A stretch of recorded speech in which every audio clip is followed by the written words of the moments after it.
Renting is cheaper than buying this year in all 50 of America's 50 biggest metros, every single one. And the people angriest about that sentence are the ones who spent 20 years calling rent throwing money away. Today, I'm going to show you the actual numbers behind it, the three-part test that tells you whether it's true for your city and your situation. That test lands at the halfway mark, and the one behavior that decides whether a renter actually wins or just pays less and stays broke, because both of those renters exist, and only one of them is beating the homeowners. My name is William, and the number that starts the fight is this one.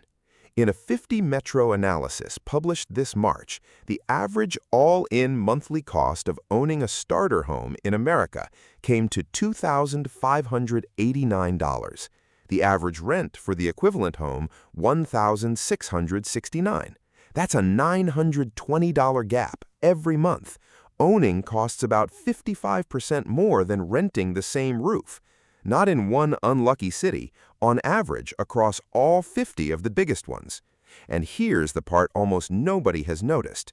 While ownership costs were climbing, the national median rent has actually fallen year over year for 34 consecutive months. It sat at $1,686 this May. A construction wave of new apartments has been quietly handing renters leverage while everyone was watching mortgage rates. Now, the fury. If you own a home and your jaw just tightened, I understand, and this video is not against you. By the end, I'll show you the exact conditions where owning still wins, because they're real. The fury isn't really about math anyway, it's about the catechism. For decades, American financial culture taught one commandment above all. Rent is thrown away, a mortgage is an investment, and the renter at the family barbecue is the one who hasn't grown up yet. People organized their entire lives around that sentence. They stretched, they scraped, they bought at the edge of what lenders allowed, and now a spreadsheet is telling them the kid with the lease might be the one doing it right. Nobody enjoys hearing that the rule they sacrificed for has a date stamp, but pretending otherwise is how people make $250,000 mistakes. And if you're a renter who spent years absorbing that shame, the absolution runs the other way, too. You weren't failing to launch. For most of the last 4 years, in most American cities, you were accidentally making the mathematically stronger monthly choice. The shame was inherited from an era with different numbers. The era ended, the shame just hasn't gotten the memo. Here's what actually changed, in 3 verifiable moves. First, rates. Freddie Mac had the 30-year fixed at 6.49% in late June, and the same $400,000 house that cost about $1,686 a month in principal and interest at 2021's 3% costs about $2,528 at today's rates. $840 a month, every month, for the identical house. That's what the rate doubling did by itself. Second, prices never gave the ground back, up 53% since 2019, while incomes rose 24%, with the median existing home at roughly $397,000 this January. The Atlanta Fed's Affordability Monitor now has total ownership costs eating about 48% of median household income, against the 30% that has defined affordable for generations. Third, the rent side moved the other way. That apartment construction wave pushed rents down while ownership costs climbed. Costs up one side, down the other. The 50 metro sweep isn't a mystery. It's arithmetic with a 3-year running start.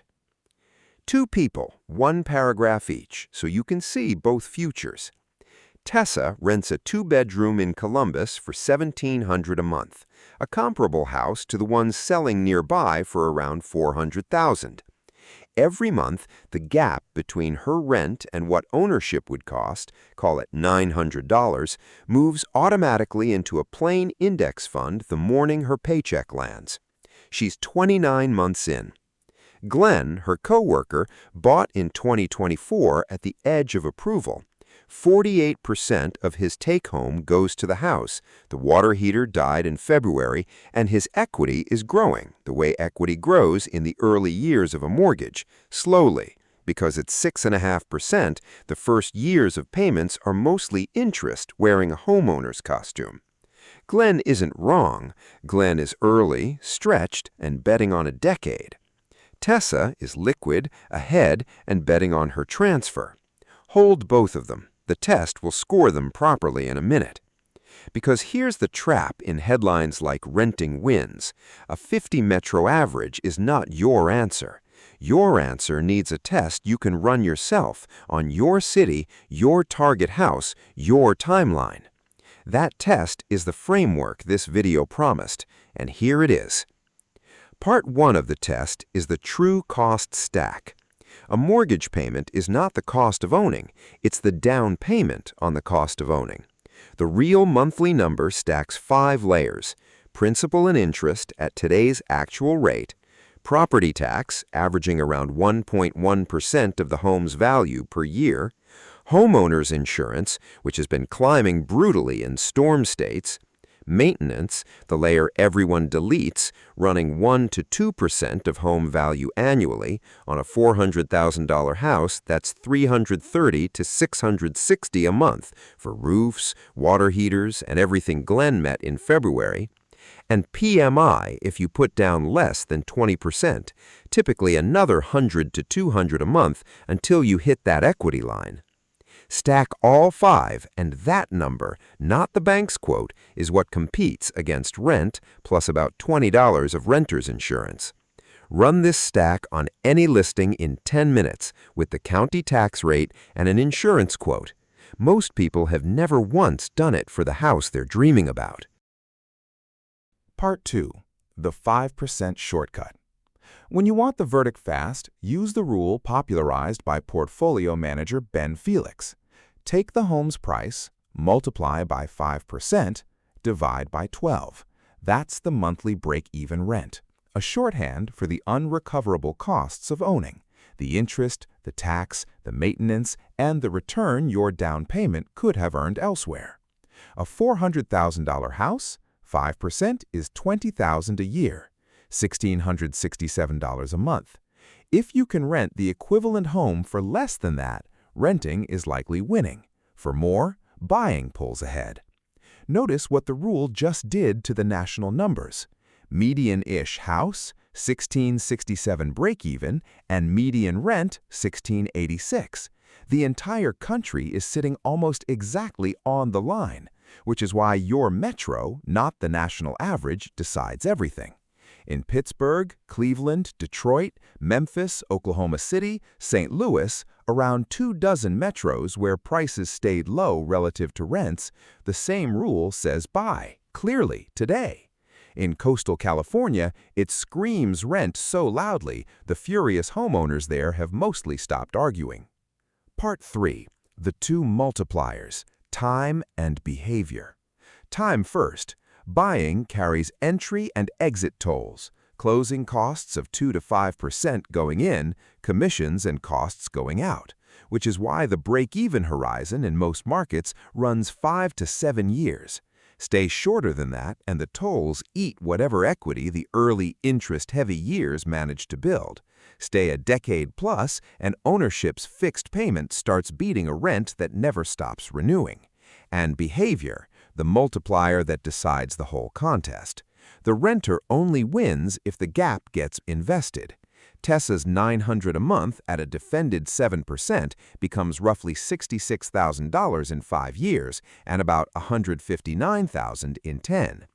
A renter who pockets the gap and absorbs it into lifestyle finishes with no equity and no portfolio, mathematically behind Glenn, behind Tessa, behind everyone. Renting doesn't build wealth. Renting plus the automatic transfer builds wealth. The lease was never the strategy. The routed difference is. That's the whole test. Stack the true cost, run the 5%, then multiply by your years and your behavior. 4 numbers, 1 afternoon, and you'll know more about your own situation than the entire comment war does. Quick pause on the channel. Every week here, I take a money fight the internet has with itself and replace the shouting with numbers you can check. Subscribe if that's the version of finance you want more of. And today's comment is a good one. Run the 5% rule on your city, your actual rent versus your target home's price times 5% divided by 12, and post both numbers. I read them, and last month's comments section knew things about local markets that the national data didn't. Now, the objections, because the furious have 3 good ones. Equity. Rent builds nothing. Partly true, and here's the honest version. In the first 5 years of a 6.5% mortgage, the overwhelming share of each payment is interest. On a $360,000 loan, roughly $23,000 of principal gets paid down in 5 full years of payments. Equity in the early years comes mostly from appreciation, and appreciation is currently running near flat. Zillow projects home values roughly unchanged this year, up under 1%. Meanwhile, Tessa's $66,000 is liquid, compounding, and never needs a new roof. Past year 7, the equity argument strengthens every year. That's real, and it's why the time multiplier exists.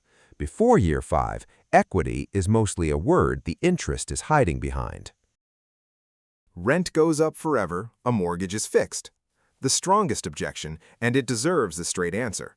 Yes, a fixed mortgage is inflation insurance on the biggest line of your budget, and locking your housing cost for 30 years has genuine value the monthly comparison doesn't capture. 2 honest counterweights. Rents nationally have been falling for almost 3 years running, so the forever up curve has exceptions measured in years, not months.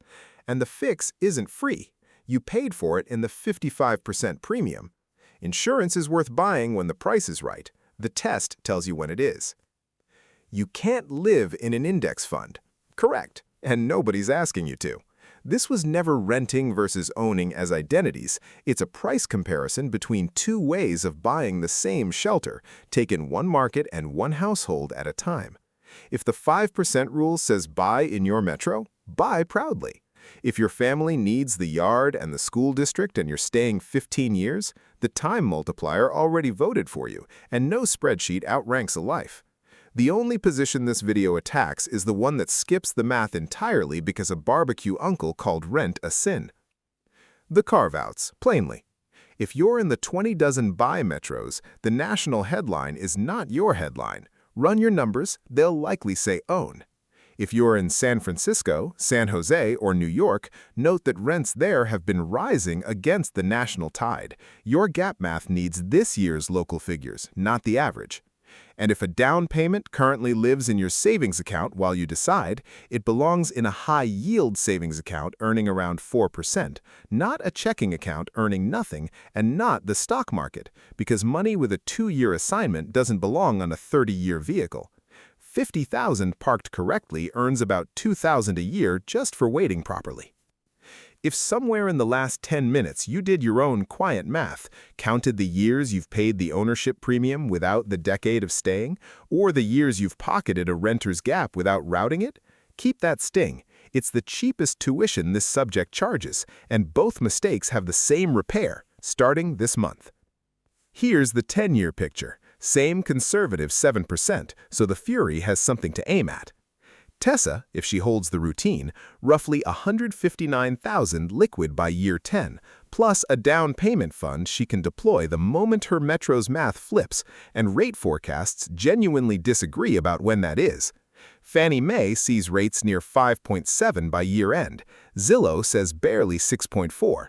Nobody knows, which is exactly why her liquidity is a strategy and not a delay. Glenn, if he stays the full decade, a 6-figure equity position built from principal paydown and whatever appreciation the flat years allow. A fixed payment that inflation quietly shrinks, and a paid-down house entering its best decade. Both of them fine. Both of them wealthy track. The only loser in this entire story is the third person, the one who rents at a discount and spends the discount, or the one who buys at the edge and sells in year 3. The market didn't beat either of them. The skipped test did. So, an ordinary Tuesday, and you want your verdict. 3 moves. 1. Run the test tonight. True cost stack on one real listing, the 5% rule against your actual rent, your honest year's staying number. 30 minutes, and the fight in your head is over. 2. Whatever the verdict, build the route this week. Renter, automatic transfer of your gap into the index fund the day rent clears.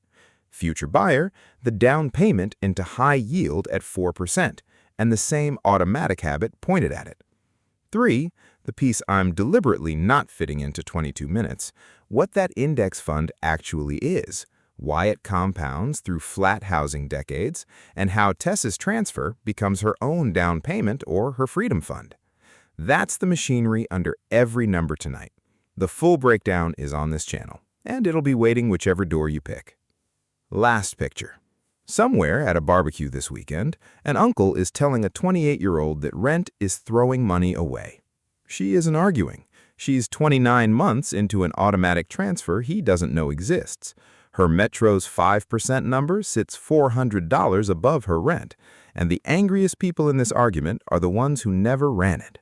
Renting won 2026 in 49 or 50 cities out of 50, depending on the month, and it will keep winning exactly until the numbers say otherwise, which is the only loyalty this channel has. Run your test, route your gap, and let the barbecue argue with someone who needs the practice.